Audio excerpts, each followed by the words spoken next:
Good morning, ladies and gentlemen. For those of you that don't know, I'm the Student Body President, Brad Miller.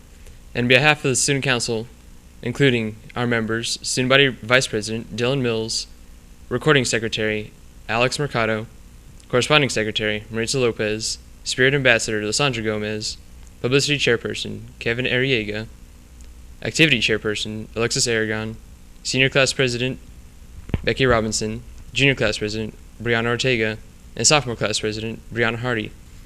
We would all like to welcome you to the 2010 school year and wish you all the best of luck this year.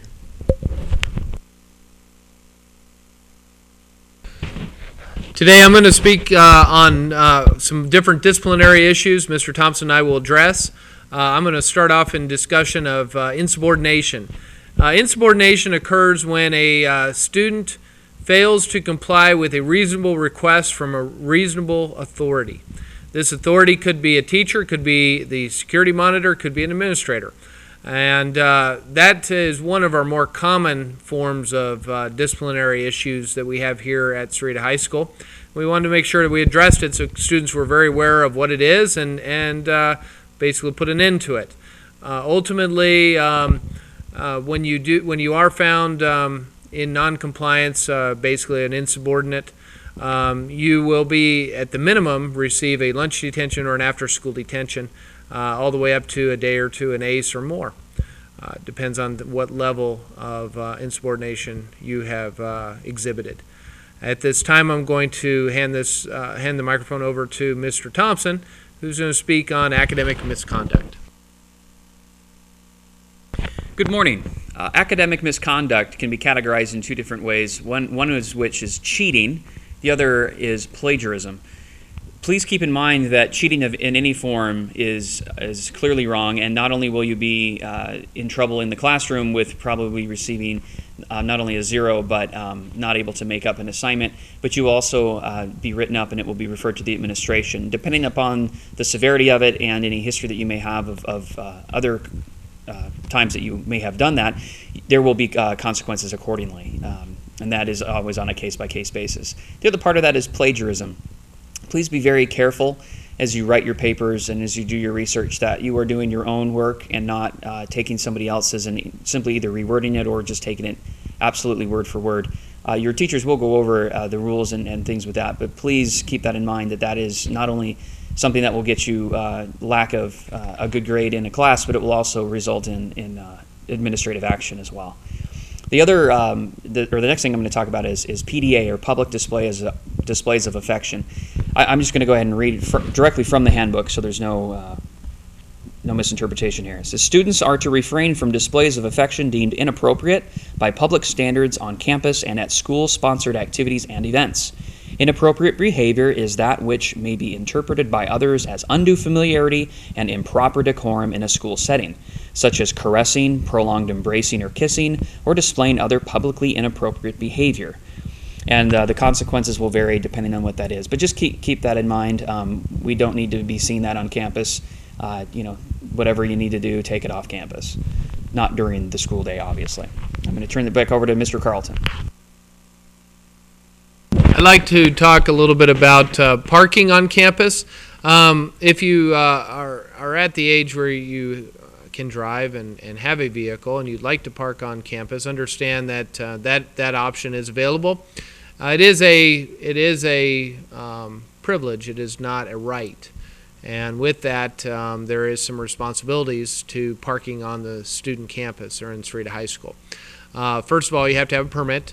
In order to get a permit, you'll need to see our security office, specifically Liz, and turn in you'll need to have your current license, current registration and insurance, as well as descriptions of the vehicle that you're going to be using on the campus. There is a $5 replacement fee for any lost or stolen permits, and all your permit must be displayed at all times while on campus.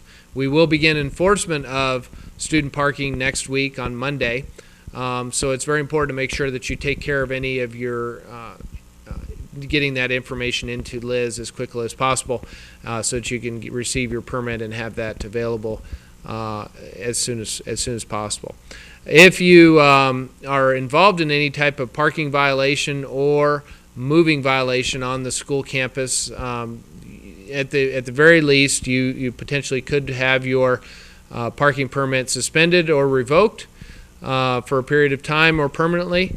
You could also face civil or criminal charges depending on the extent of the violation and the involvement of Sarita Police Department. So it's very important to make sure that you are a very responsible driver and owner of your vehicle while it is here on campus. The next point I'd like to discuss is the monetary reward that is offered at Sarita High School. There is a $100 reward. This may be issued to any student who provides information to administration that leads to the arrest and leads to arrest of persons involved in severe disciplinary infractions. So if you are aware of anything that is going on that is against the law or is against disciplinary code, please bring that to the attention of an administrator. If it is investigated and found that that individual has indeed broken the law and they are arrested and disciplinary action is imposed, you potentially could receive a $100 reward for your information. The next point that we're going to cover, Mr. Thompson is going to talk about student recognition programs. To end on a note of positivity, which is a word, by the way, student recognition programs, we have several different opportunities for students to be recognized. I'm just going to quickly go through these. First is the Student of the Month. Each teacher may choose one student each month as the Student of the Month, and that student will receive a certificate and be publicly recognized. Another program is called the Kiwanis Student of the Month, where it's a rotation basis around the departments that we have at the school, but a student is nominated, and that student who is nominated then attends a breakfast or lunch, depending on exactly what month it is, with the Kiwanis Club of Greater Sarita Green Valley.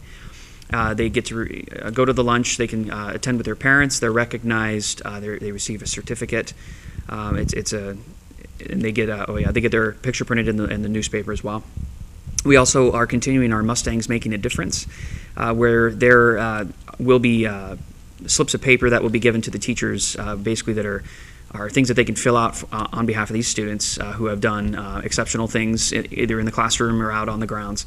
And then they will be turned in. There will be a monthly drawing for various gift certificates to local places, the movies, restaurants, and the like. And the last is the governing board, our Sarita Unified School District Governing Board has what's called the Leaders in Character Award, which is given to one student from each school site per month. And this is a very prestigious honor to have, and those who are nominated for that to receive that will be publicly recognized at a school board meeting, and they will also have their picture in the paper along with the other students who achieve that. So just to kind of wrap up here today, please keep in mind when you get your student planners, the student handbook is in the front. Please read through that. Please be familiar with that. The rules, as many of you know, we follow them right from day one. Please keep these things in mind. And let's have an awesome and great school year. Thank you.